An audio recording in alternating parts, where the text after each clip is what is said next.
all this area behind us was once sand mine, probably back in the 60s, 50s and 60s. And what you ended up with is they planted BITOU bush as a dune stabiliser. And you can see behind us you're getting this typical hummocks of BITOU bush all through here. And this is probably just one plant. It's very difficult for us to deal with it with these kind of tools because there are many stems. We'd have to cut and paint each one.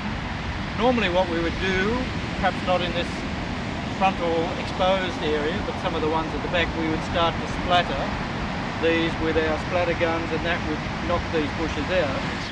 By the mid-70s it was realised to be a weed problem, and by the early 80s national parks were trying to work out how to get rid of it. They ran workshops. We went to a workshop in 1984 at Port Macquarie looking at the problem with BITOU. There's 3 subspecies that are in Australia, and they probably could cover the whole of the continent. It'll grow in sun, in full sun or shade, and hasn't got much habitat value because it makes a monoculture and so wipes out all the native species and lessens the diversity. So that's its problem. It's just too good, it's too efficient. It's the perfect plant that turns into a weed. I don't think we would have been able to get all this work done without the grants that we've been getting from, what have we been getting from? EnviroFund and Catchment Management. I mean, as a volunteer group, we've only got limited time, and some of these areas have been just so extensive that they were overwhelming. But I think once we started getting grants and employing contractors, we could work in a much more planned way where we got the contractors to go in and do the very difficult and very dangerous areas, and then we as volunteers could come in and do the follow-up work, much as we're doing today. But we've also been fortunate to get some mutual obligation people who the government pays to come and do volunteer work. And we've had some great people working here. We've had one guy working for about 4 years, I think, Ian. Yeah. And he was working with 2 others for a couple of years, and they've virtually done this whole section, which is about 25 hectares. So they came through and did initially cut and paint, and where there were very extensive areas, they'd identify them, work around them, then we'd pay the contractor to come in, or we'd come in, Ian and I'd come in with the splatter guns, do those, and then they'd do the follow-up in that area. And because we've been able to sustain the effort for 3 to 5 years in some places, we've been able to be very successful in really controlling the BITOU bush on a very large area.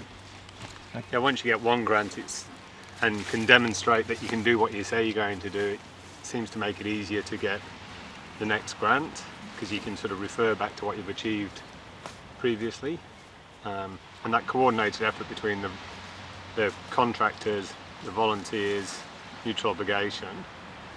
You know, we're averaging 1,500 hours of volunteer work a year at the moment, and then the contractors come in as well. And having the contractors makes it easier for the volunteers because you can see the difference as well. It's a bit overwhelming sometimes, but getting one grant, like I say, seems to help to get another grant because you can demonstrate what you're able to achieve and that you can manage the funds appropriately. Well, this latest grant takes all the grants to about $200,000, and they've done more than that in kind, and that's since 2005, so that's about $100,000 a year altogether. I think it's been a great community building exercise here in South West Rocks. As we noticed last Sunday, we got 25 people to our monthly Dune Care. Plus we have the visiting volunteer program where we provide accommodation for people outside the area.